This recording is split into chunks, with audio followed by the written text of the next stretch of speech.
Hi, and welcome to the Woven Podcast. I'm here today. I'm Sarah Newberry, and I'm here today with my friend Savannah. And I'm very excited about what we're going to talk about, which is funny to say because excited to talk about pets dying. But we're going to talk about pet grief and how our grief experience with our pets can apply to our human experience. Savannah, tell me a little bit about you, and whoever might be listening might want to know something about you. Hi, yeah, I am Savannah. I'm the executive director of the Belleville Area Humane Society. I've been in animal welfare for about 10 years, and I have now experienced a lot of pet death. Yeah, and you've got a little kitty with you today. I do, yeah, I got a little kitten. Oh, Um, he looks like a little tiger. do you remember the old TV show with the puppets, Fraggle Rock? Yeah, Reminds love me of that a show. Fraggle. Yeah, yeah. That's so okay, so we'll get to him. I feel like he's actually an element perhaps of this story. But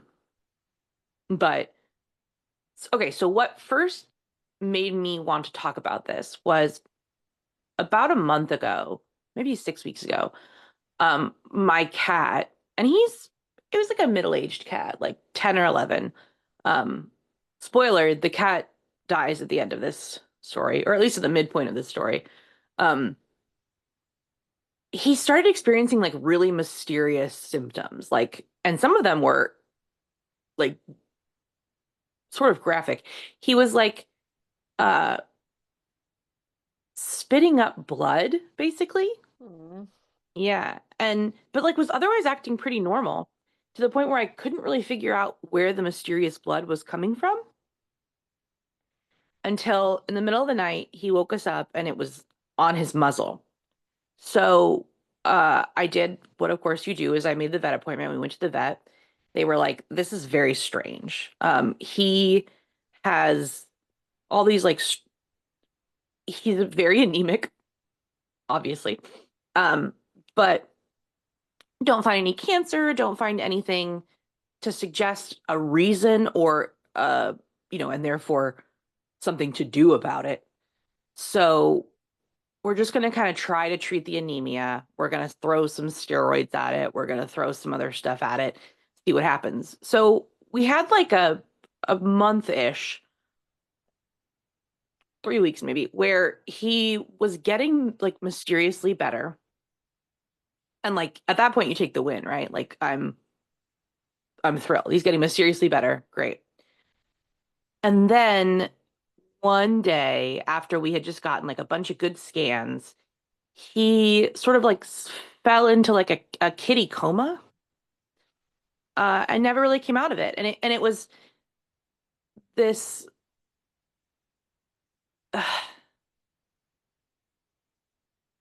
we found him upstairs where he was sort of like had been hiding away and he was sort of vocalizing and breathing really heavy in a way where I knew it was an emergency. But in that moment, I panicked.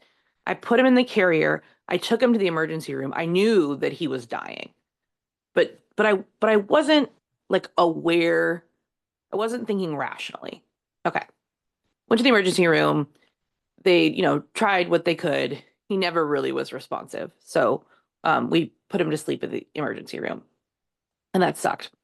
Um, about a week later, I'm on the phone with my parents, and they're like, hey, our cat, who's 19, so very much a senior, she's 19, and she starts experiencing a similar thing. She's breathing really heavy and slowly. She's not vocalizing in the same way, but based on what they're describing and based on pictures I've seen of this cat, I know that she is also dying. So I said to them, because I've now had the time to process what I would have done differently, I think. I said, you have two options. The first is you can go to the emergency room, which is, perfectly valid. And um, the second is that you can wait at home and, hold out for this process because it's pretty, in my opinion, and I'm not looking at the cats, like whether I should even I was right though. Um, I think that she's dying. Like, I think this is the end, guys. And I think you should decide, you know, what do you want the end to look like? And they chose to stay at home and she passed within like a half hour. Um, yeah, Wow. I know. And and then it made me start to think about like and contrasting our experiences.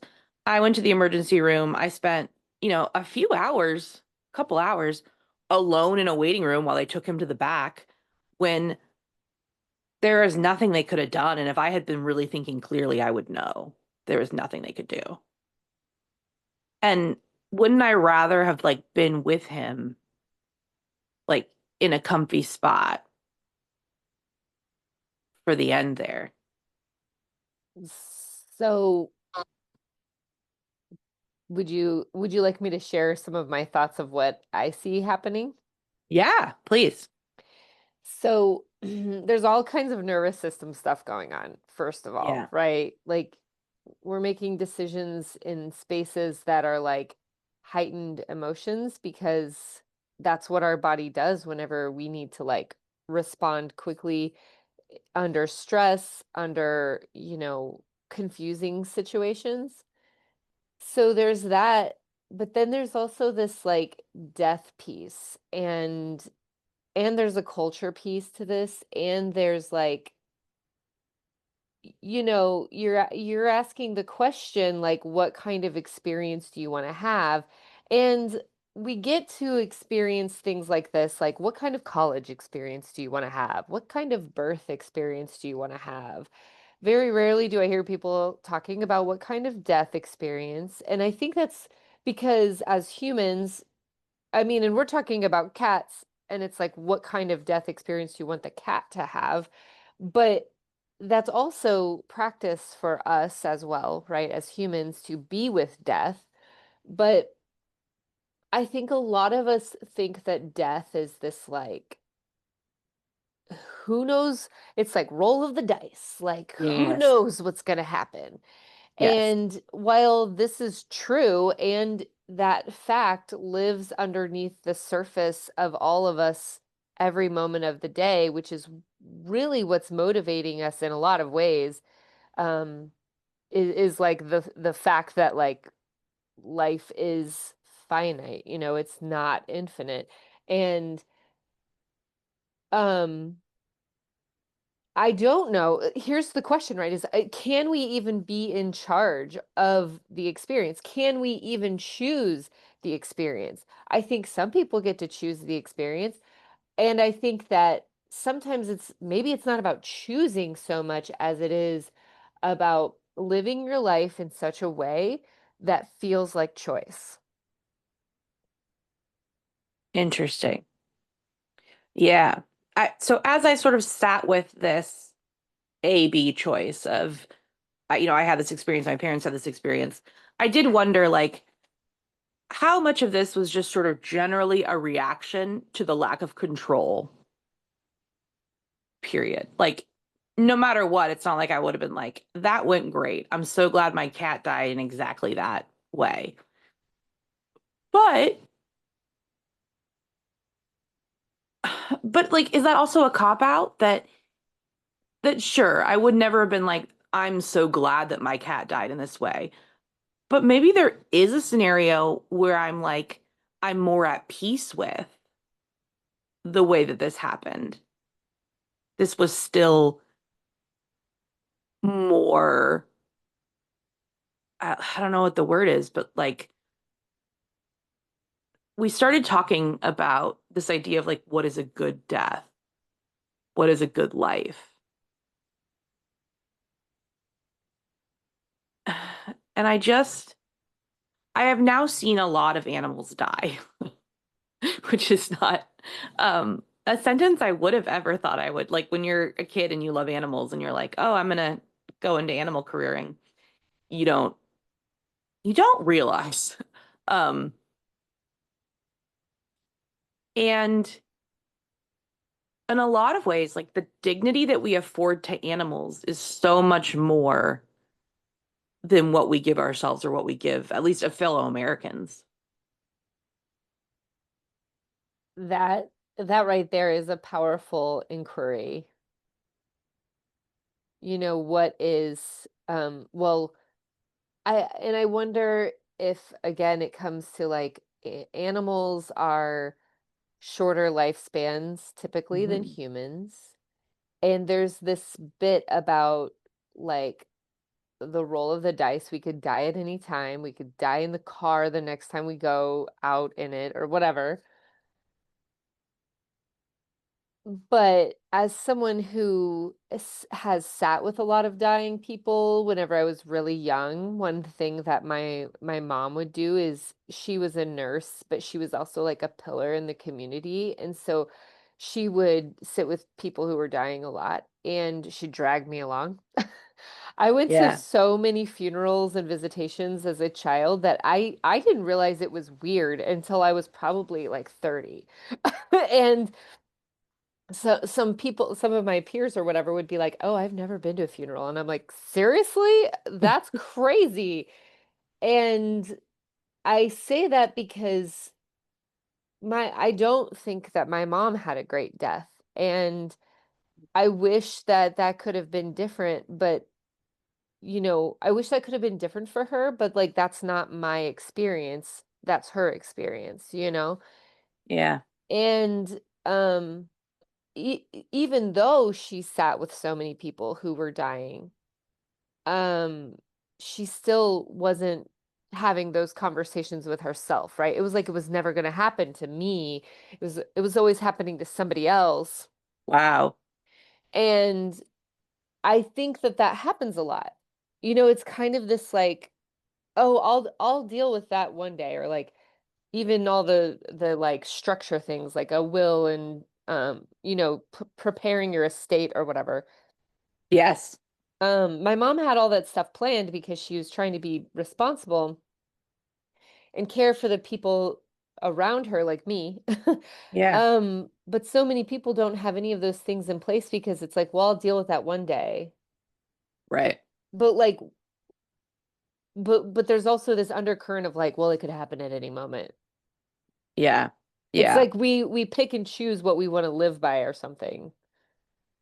In this, I took a class on death in community college, which was like very cool. Um, and I remember one of the students pointing out that in the past, there were all these like big, tall monuments as gravestone markers. And we think about like old-timey gravestones as being this like half circle, here lies so and so. And like I'm sure there are lots and lots of reasons involving materials and expense and the rise of like burial for the middle class. But it still is striking that you have this like 19th century image of the gravestone as being like above ground and big and something that you can see from the road. And that nowadays our headstones are like in the ground, flat. They're it just looks like a park from outside the gates. You wouldn't necessarily see all these monuments to death. And Hmm. the idea of us removing ourselves from death more and more, like the more we get, the more it's less in our day to day. So it's interesting that you had this kind of like classic, like 1860s experience where death is sort of all around you and um, you know, your own mortality is a constant reminder. Yeah. Well, and I find it really fascinating that people are trying to escape death. Like there's literally what billionaires trying to Yeah. like keep keep alive or whatever. And Yeah.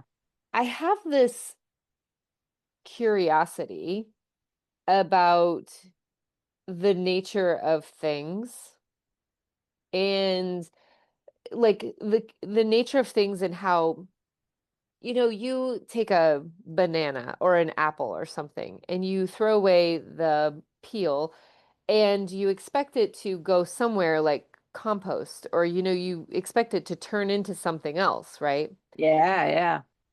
And I follow people like Perdita Finn and Sophie Strand, and they talk a lot about, I think Sophie Strand's like Substack is called Make Me Good Soil or something, which is where she's talking about like composting her thoughts, composting her body, composting everything. Because when we think about compost and we think about like turning scraps into like nutritious, like fertile soil, it's like turning something that's crappy into something really good. And I think like I've often wondered about this, okay? I don't talk about this very often, so I feel a little bit vulnerable putting this out here, but we have a lot of bodies in the ground that are pumped full of like chemicals and formaldehyde and all this stuff. And that's not returning to the earth. Like that's returning something to the earth, but the earth doesn't get to consume that. Like I picture this like time lapse photo of like, a dead animal being like consumed by the bugs and everything around it. And we've returned a lot of bodies to the earth, but we haven't returned them real like in actuality.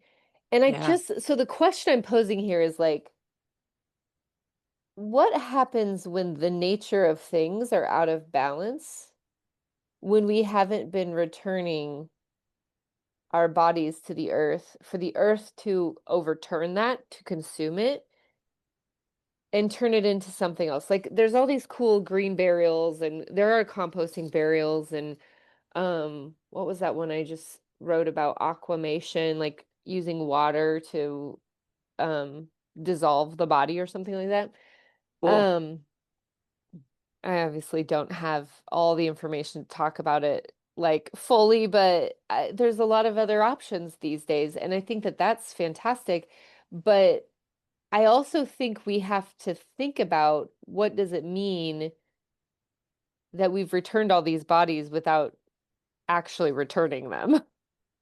Yeah. If I even may take it a step further, that we have created all these laws around how and when you can return a body to the ground. And not only have we made all these laws around that process, but we've then created industry Yes, around that process. yes, yes, exactly. And Um, one of my mom's friends, so she died in a small town, grew up there, everything.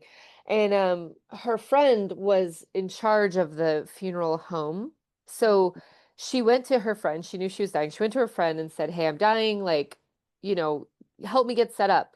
But then I came in and I like already had a relationship with this woman, and being able to like speak with her about grief and the sadness, but also like, and this is what needs to be done, was so Hmm. comforting. But I've often wondered what that process would be like for someone who didn't know the funeral director, because Right. I hear about this like funeral industry being very like not so ethical sometimes. Right. But I also, it's also important to remember that those laws and those things were put in place for probably sinister reasons, but also because we couldn't just have like dead bodies rotting on the, Right. You're right. like, so we have to dispose of them in some kind of proper way. And then especially if someone has like disease or illness, like that can't be in the soil, like, so there's lots of things there, so many Yeah. things. Yeah. Um, but to return back to our original kind of place we were talking about is like, what is a good death? We're talking about what is a good like composting situation. What is a good like, because I think that like from a spiritual perspective too, right? It's like, um, like I said, I think there needs to be that sort of like give and take thing, the reciprocity, with the earth. But I think there also is this balance that needs to be had while you're living and while you're dying, like the dying process, right? There's a reciprocity that happens there as well. Whenever, oh, and then the other piece to this is like something Stephen Jenkinson says, who is the author of Die Wise and documentary Grief Walker. He also talks about your death is not for you. Right. Your death is for the rest of us. Right. And he also wrote a book that's also talks about your wedding and how that's not for you either, which is a whole other topic conversation. But That's um, interesting. when when we live in this very hyper individualist place, right, it's easy to think, well, my birth is for me, my death is for me, my wedding is for me. And we think like, oh, I don't want to have a big I don't want to have a big life celebration of life thing. Like just Right. just put me in the ground and don't do any, Right. like I don't want to cause any problems. And it's like, Right. oh boy, like there's so much to unpack there. But you know, the way a person dies does affect the people around the person dying.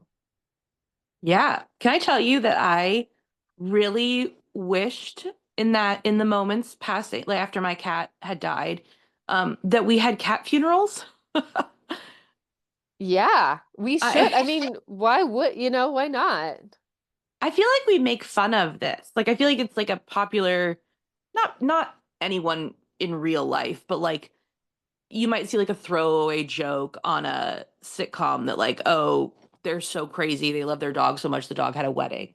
And like, of course that's silly because a dog can't get married. Like a dog can't consent to marriage. A dog doesn't need to file joint taxes. But like an animal's death is just as real as any other death. And it felt like that there was just no structure to the days following. And since I work at an animal shelter, we have pet bereavement. So I did have like a day of PTO, which is like better than a lot of people get, but like it still wasn't anything that made me feel enveloped by community the way that like there were plenty of people who sort of took it upon themselves to like send me a card or flowers, and that meant a lot. But I don't know how like normalized pet grief is in our culture because how normalized is grief, period. Absolutely. Well, and what you're speaking to is something culture based that I think is severely lacking. And I will talk about this for so many days, okay? But it's kind of like we,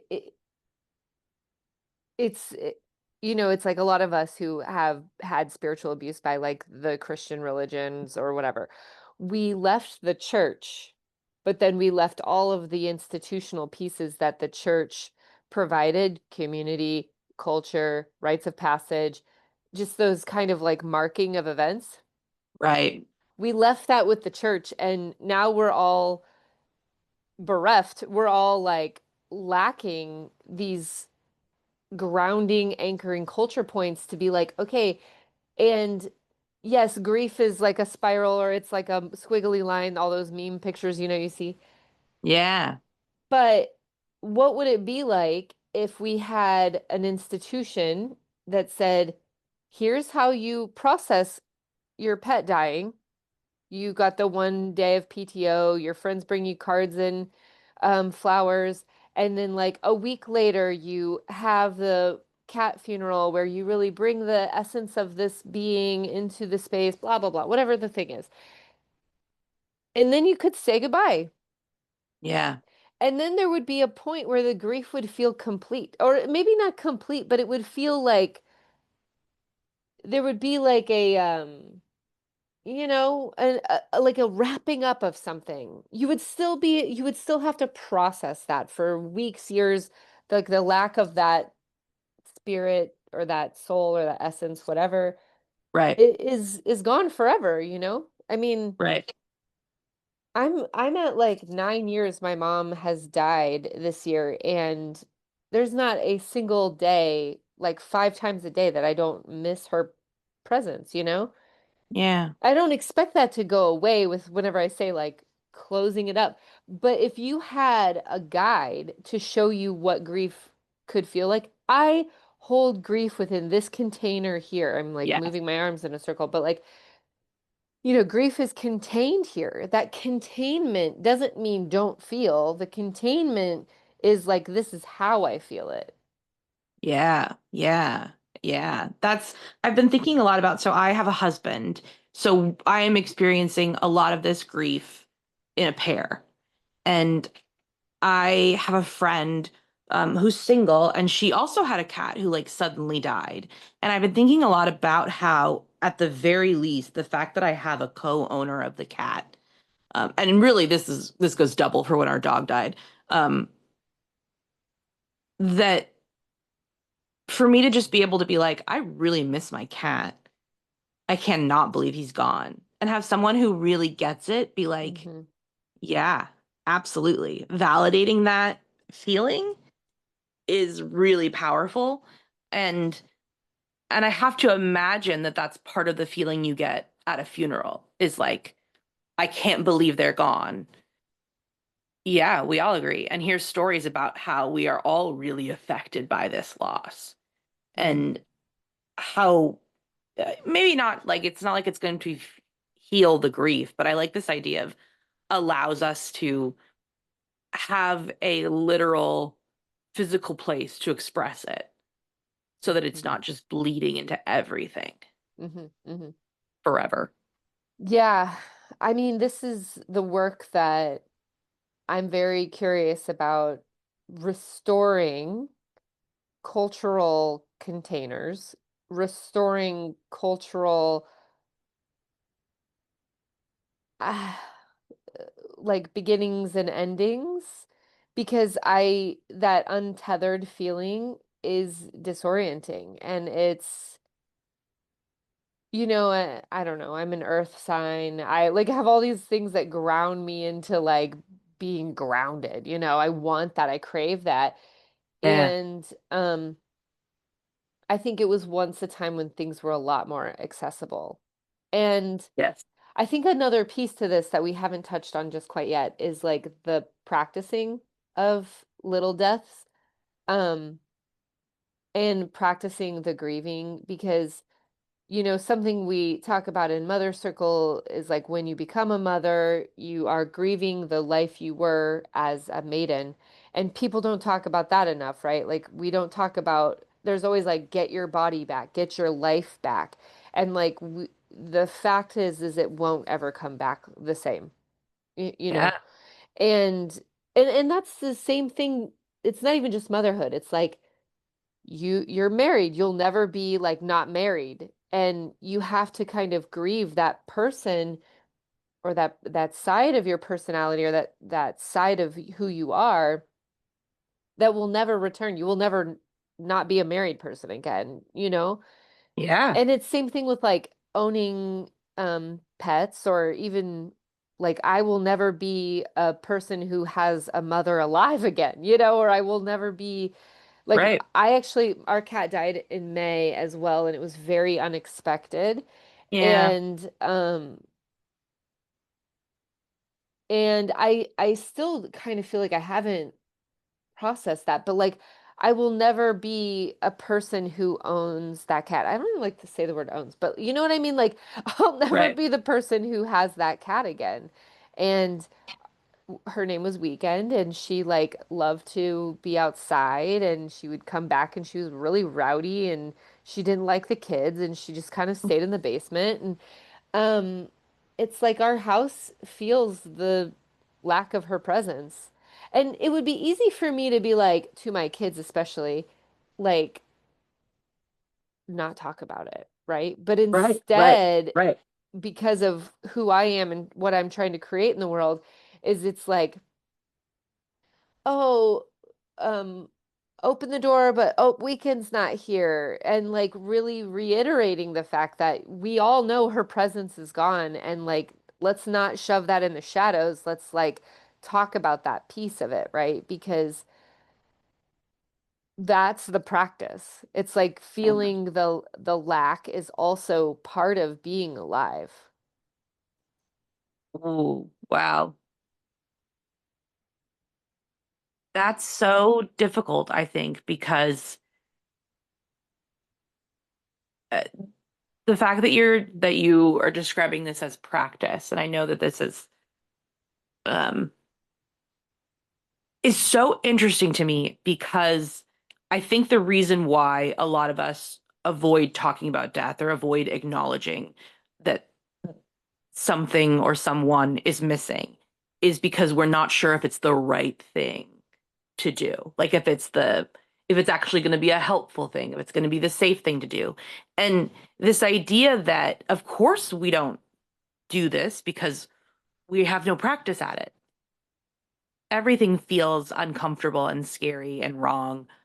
And especially in the following a death where the stakes are very high and socially you're pretty vulnerable. And you're vulnerable, the person experiencing the loss, the closest person to the loss is vulnerable. That we have this like incredibly high stakes, inevitable life transition that we then also never practice for is kind of wild. Yeah, it's really wild. My oldest son is very squeamish. He doesn't like blood and guts and stuff like that. He gets viscerally disturbed by things. Whereas like Sure. my 5-year-old is very curious about it. I cut my finger on a can the other day and it was like gushing blood and she was like, let me see it. And my oldest is like, you know, and so he's very squeamish. I had a friend who was in a car accident. She didn't die, but it was very physically damaging to her. And I was getting the news in the moment and I was like telling my partner about it. I was like, "Oh my God, this is what's happening. She's got this and this and this going on. Like, here's how we can maybe support her family." And my son was like over there turning white and he's like, "I can't hear about this. Please stop talking about it." Okay, I have a choice in this moment, right? As a mom, I can stop talking about it or I can talk about it in a way that's receiving to him, like where he can receive it. And this is where the practice comes in because I'm like, you can't live your life in a bubble. Like, you can't live your life in a cushion where, like, none of this ever happens. So we slowed down a little bit, and I was like, okay, I'm going to explain to you why you need to hear about this. I'm not going to give you all the graphic details. But I want you to know that this is something that could happen in life. And, there was some charge in him, so I let him kind of chill for a little bit. But then whenever we talked about it later, I said, the reason why I want you to be aware of this. I want you to understand these things happen. It's like, if something like that ever happened to me, he wouldn't know what to do, Sure. right? And he would probably like freeze, he'd maybe pass out or who knows what. And it's like, okay, this is happening to someone in a different state. We're not seeing anything. We're really just like gently talking about this because this is a thing that does actually occur in real life. And so it's like this practice of like, if something were to ever happen to me, he has like a little bit of experience of like, oh yeah, I remember when mom's friend got into a car accident. She was okay. Like she had surgery. She, recovered, da da da da da. And that's not to bypass through like the terrible things that could have happened, but he needs practice because as much as like I'd like to believe I expose him to a lot of things, he lives in a very cush lifestyle in America, you know? Yeah. Um, so I say that because like there's a distinction too in like, okay, your cat died.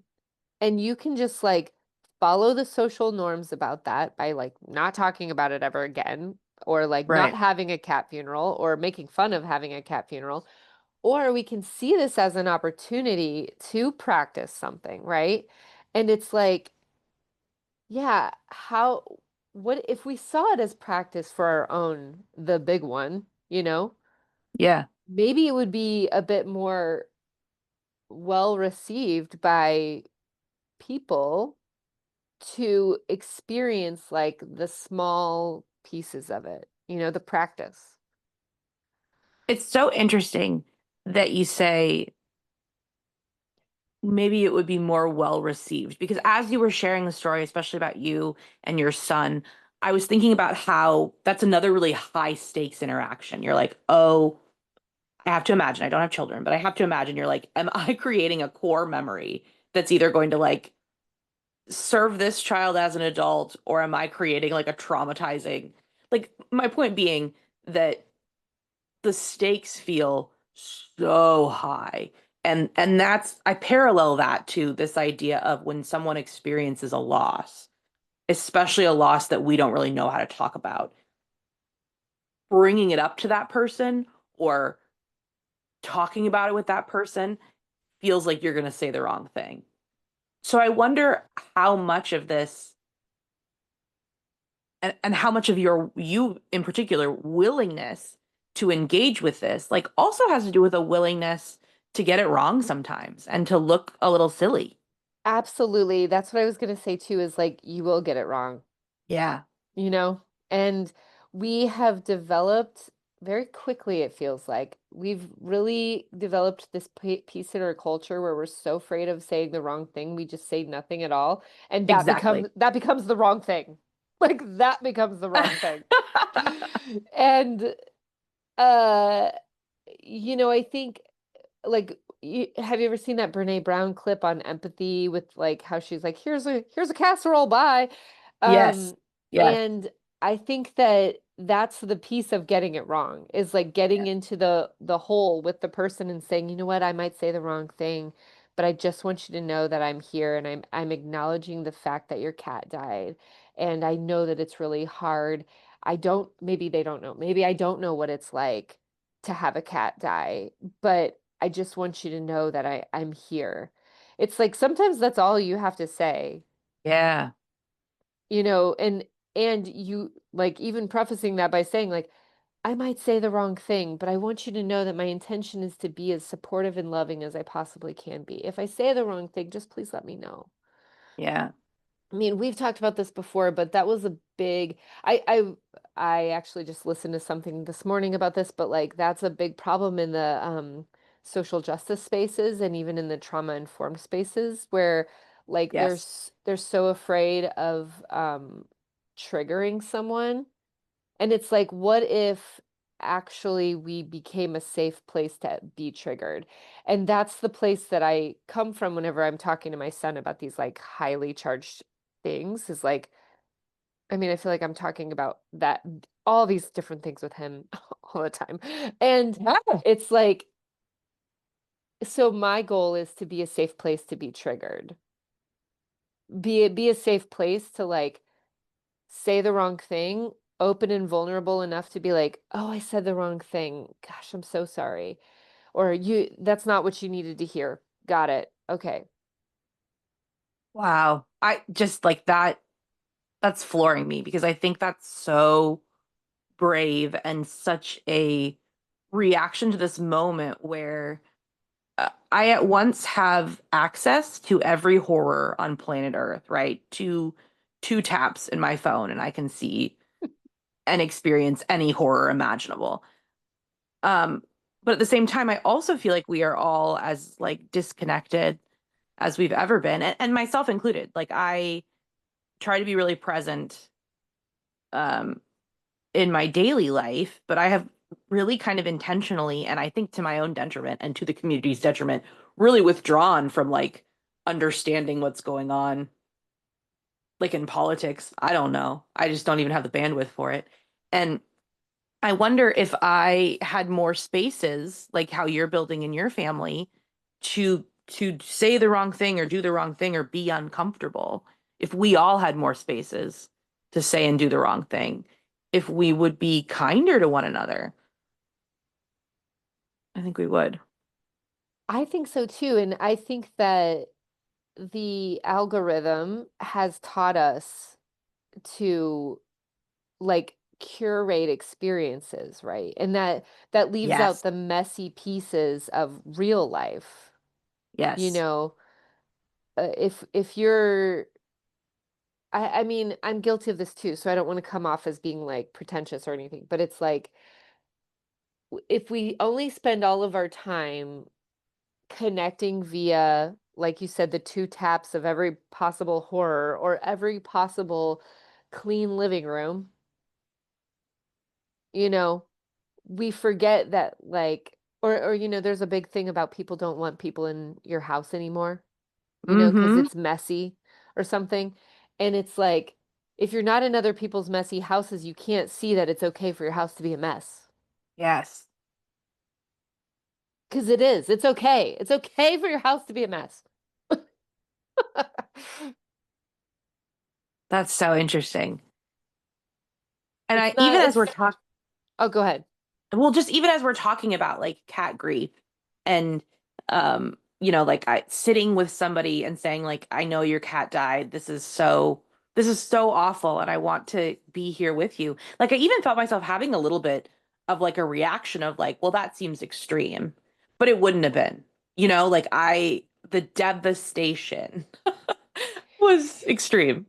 Well, I think that goes to like how I don't even know what I want to articulate here, but like there's a cultural piece in that too, where we have like minimized death or like Yes. minimized our contracts with each other, like cats, dogs, birds, like there was a time when we lived closer to the earth, right? Where we really understood that like birds were here to help us, like coyotes were here to help us, plants were here to help us.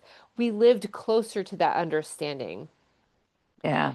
And I heard this story recently, yesterday, of like this person. I'm going to try to keep the story brief, but like she found a hurt owl and she called the World Bird Sanctuary. Props to those people. Those people are amazing. Taught her how to like rescue this bird. She brought the bird to them. The long story short is there was too many injuries and the bird had to be put down. And this person was so moved by that experience of looking in this owl's eyes. Yeah. And I just think like we've lost sight of that. And so is it your cat or is it the fact that it's another living thing? And if we had a more intact culture around our planet, our earth, our climate, our living things, how that would change those like throwaway jokes and how that would change having a cat funeral and not feeling an ounce of bad about it. Yeah, I really like that.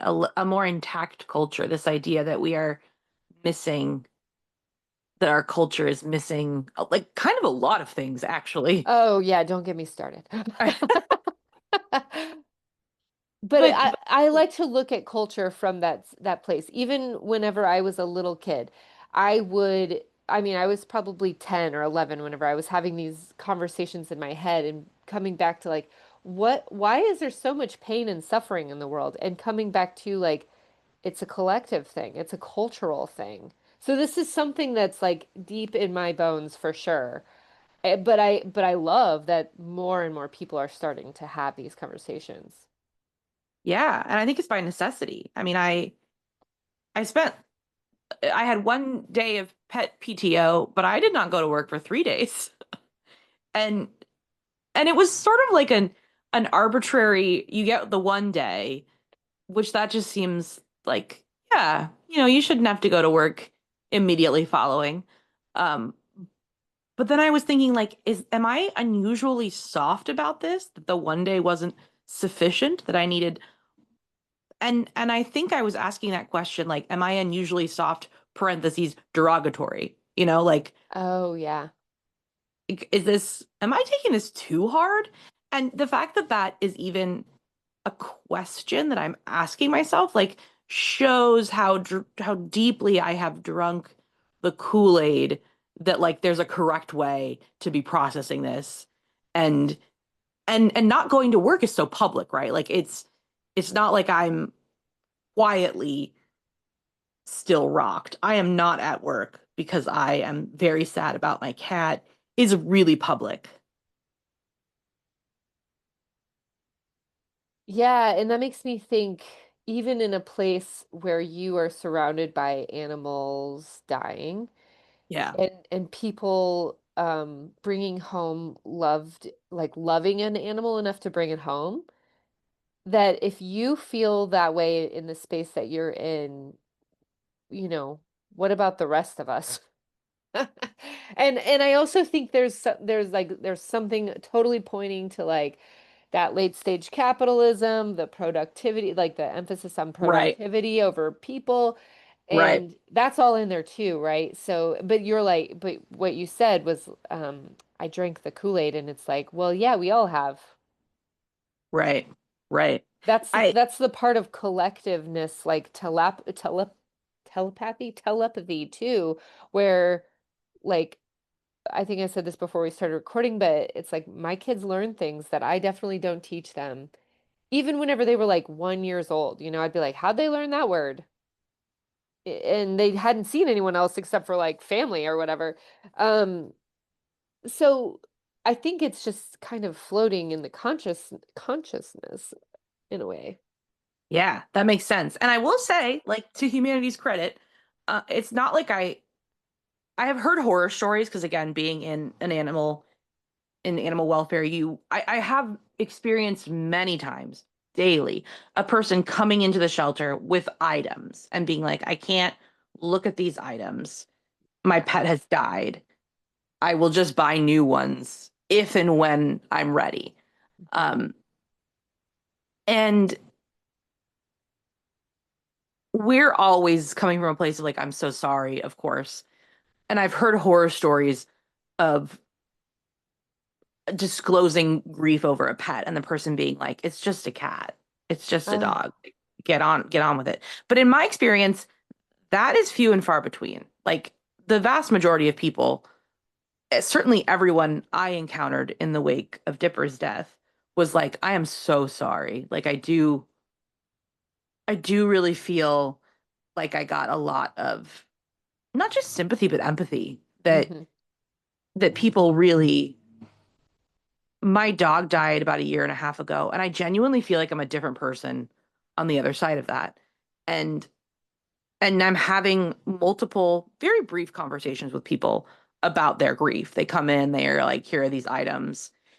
And probably half the time, the way the conversation ends is because the other person, the stranger, is so upset. They like they leave the stuff, they leave the lobby, and they're like crying on their way out to the car. And I just think like what in this moment, in this conversation we're having, I think like how tragic is that that there's no mechanism for them to experience this grief together. Like they feel the need to like run out of the lobby Yep. and privately cry about a thing that like we fully get. That's that nervous system thing where you can't hold the charge of being with another person, like the social nervous system. You can't be with another person enough to like feel it fully, you know? Um, where was I recently? Where I was in a circle with someone. Maybe it was Mother Circle, maybe it was something else, I can't remember, but there was the question of like, can you fully take in this compliment? Can you fully take in this Yes. like, I'm so sorry your pet died, but like, can you be with my apology or or not my like condolences, you know? Yeah. Um, can you be with like me telling you I think you're beautiful? You know, Yeah. I see that in my kids too. I mean, everything for me comes back to my kids because they're just like right there all the time. But I ask my kids that sometimes where I'm like, can you be with me telling you good job on this test? Wow. Wow. Can you feel that fully? Can you feel it like drench your whole body in like that? And like a test score is one thing. Your pet dying, totally different thing, right? I don't know. I'm feeling like I totally get what you're saying that both of these examples, especially because it's like a treasured adult saying good job on this test, saying, I Right, right. see you, I care about this. Like both of those, my nervous system for sure is like, the word that comes to mind is recoiling, which is probably Right. something to work on. Right, right. Well, I think that's the norm, right? Like I realize that I'm raising my children very not mainstream at all. And it's through the work that I've done for on myself, right? And trying to understand why people of our generation and beyond, like it's not even a generation thing. It's like, why do we grow up with so much flipping trauma? Now, and that's also not to say my children have enough trauma too. Like they've experienced a lot of terrible things, and they still do. And I don't want them to experience that, but also every time something happens, I'm like, instead of being like, I gotta save my children, I'm like, okay, take a deep breath. This is practice. This is practice for them. This is practice for them. It's my job to help them navigate through this rather than try to save them from it, rather than try to fix it for them. Um, yeah. Wow. And like I said, I don't ever want to come across as like everything's perfect over here because it's a hot mess express most of the time. But like through the hot mess, right? Like that's where the support comes. That's where it's my kids say some pretty terrible things to me sometimes too because they've had all the space and comfort to be able to speak their mind fully and completely. Yeah, I mean that's it. That's the point of it. I mean, the point of it is not for them to roast you mercilessly, but the Right. point of it is that you're saying, "Hey, I'm actually living this like really messy, intentionally messy is a unusual choice, I think, because most people don't want there to be mess. And like even in this moment, I feel like I'm at a really like messy point in my life, and it is not comfortable. Mm-mm, no. And I Yeah. really would like to be comfortable. But the fact that you're making this argument of there's virtue in this discomfort, I'm going to be sitting with. Well, and I would also say like because I hear you saying like I just want to be comfortable.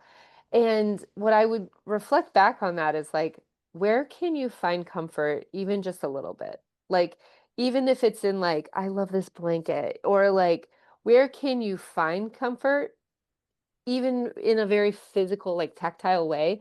Because if you can anchor that, like comfort feels like this blanket, okay? If you can anchor in that, you'll recognize it more when comfort starts to come your way. Because you know this is just like a season, right? It's like I feel very uncomfortable. This whole like growth thing sucks and it's discomforting. Sure, absolutely. But it won't be here forever, just like all the joy in the world is not here forever.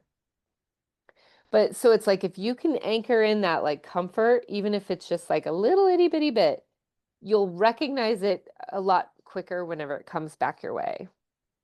I love that. Like so much of the so you've taught me so many really life-changing things, but a thing that I've really been holding on to lately is how can you be 2% more comfortable?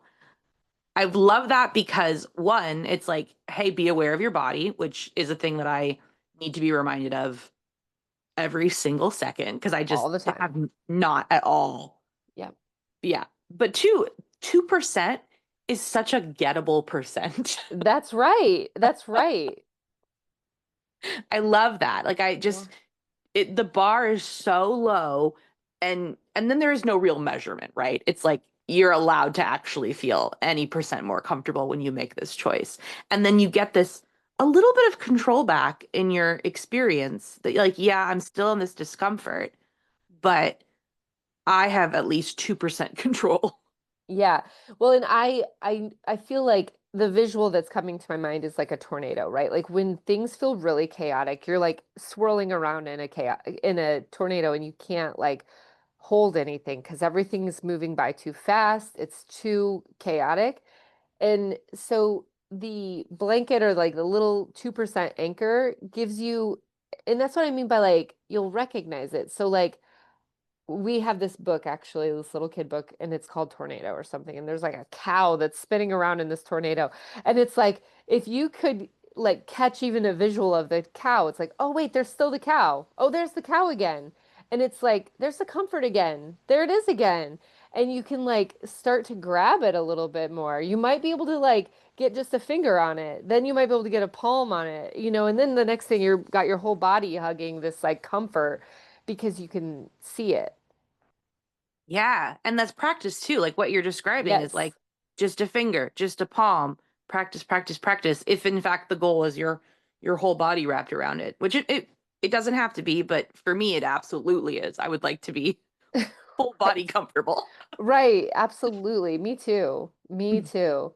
And to bring that back to like death, um, I've studied death and dying and everything like way before my mom died. But that was a big one for me. My dad died too, and like that was a big one as well, but I my mom died first, and so I kind of had a little bit of experience, right? A little bit of practice. Yeah. But you can study something intellectually. I read the books. I watched the documentaries. I did the work. I read the books. That should be enough, right? No, no, no, no, no. That's when things started to open up for me of like, holy shit, this was like really raw. It like tore me open. And I think that if I could have understood like somatically what losing my mom, like the practice of losing things, death wise, and like feeling it. Do you know what I mean? Like I said, I was around death a lot as a child, but like I wasn't with death. I wasn't like letting death like be taken over by the sadness. Yeah. Yeah. There was like this notion of like, hurry up and get over it. What is that? It's just like your neighbor down the street that died. What's the big deal? But Right. but like that's also practice and like the next thing you know, you're like, well, it's just your mom. What you guys didn't even have that great of a relationship.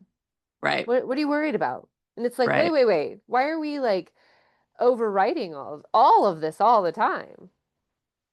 For false comfort, right? Like Right. if I just squash it down. What you're saying too, I've been trying to articulate this concept, and it's very helpful in this moment to hear you articulate, like reading all the books and feeling like mentally prepared. Because again, working at the animal shelter, I've experienced plenty of animals dying. You know, we're it's a very, very small percentage, but every time it happens, it's, you know, uh, like moving and upsetting. Like I had like a kitten that we only cared for a couple days, um, died last week, and that was just like ugh, for whatever reason, just like hit me really hard. It was a really big bummer. So when my own pets passed, I had a little bit of this like arrogance that like I know what it's like when an animal dies. I'm ready. It's not going to really affect me. I've been through this, and I can hang. And then no, it kicked me. So like I was on the ground, and it's because of the thing you said earlier about like when your cat died and you would open the door and you'd say like, "Oh, weekend's not here anymore." It was all of these different axes of places where I the presence was missing is a thing you can't really practice. Right. I mean, even in this conversation, we're intellectualizing it, right? We're Yes. like talking about it.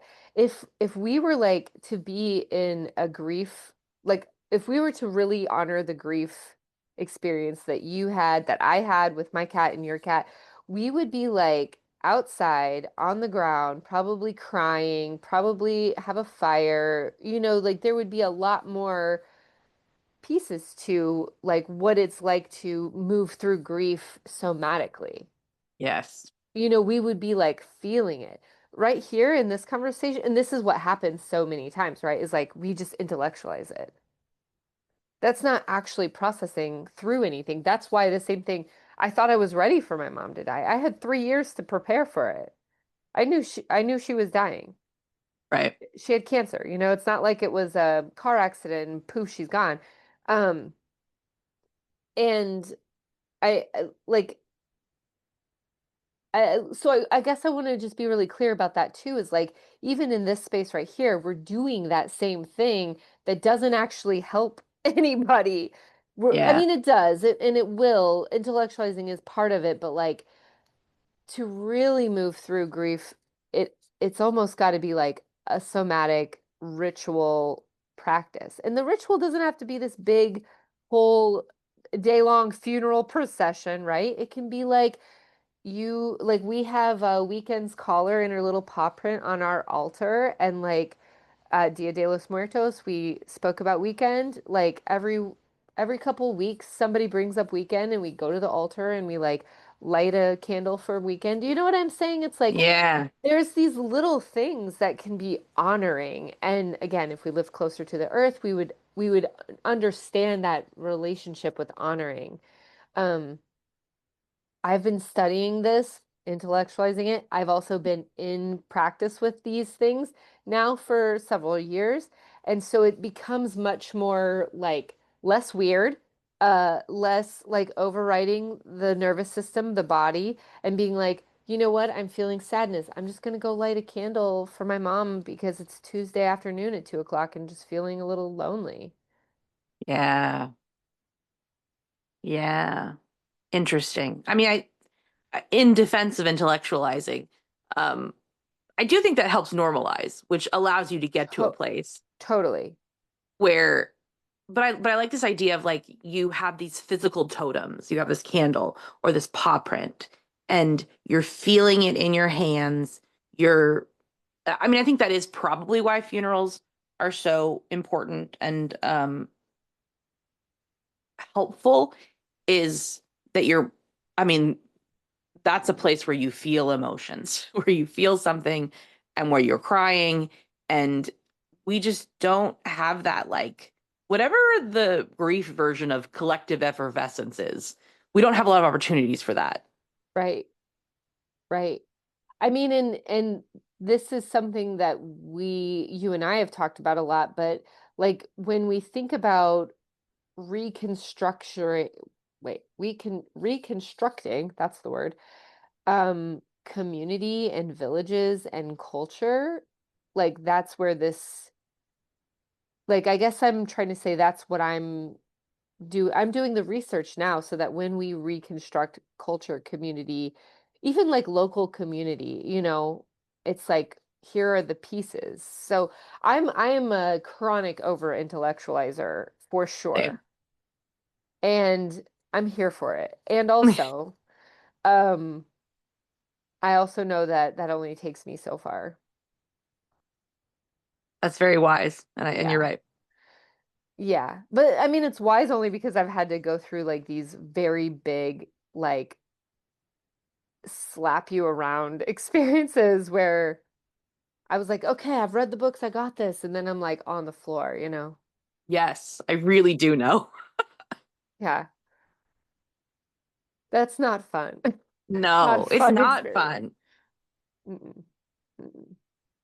I guess probably necessary though. At least Yeah. being on the floor means you've like allowed it to floor you, you know? Yeah, I mean, to be fair, that's like a somatic experience, right? Is to feel the ground. And I Yeah. imagine that that's where that like colloquial notion comes from, is like there was a time when people would just get on the floor, probably. Yeah. Well, better than disassociating, right? Like you're on the floor because you got floored. Good for you. Yeah. Yeah, right.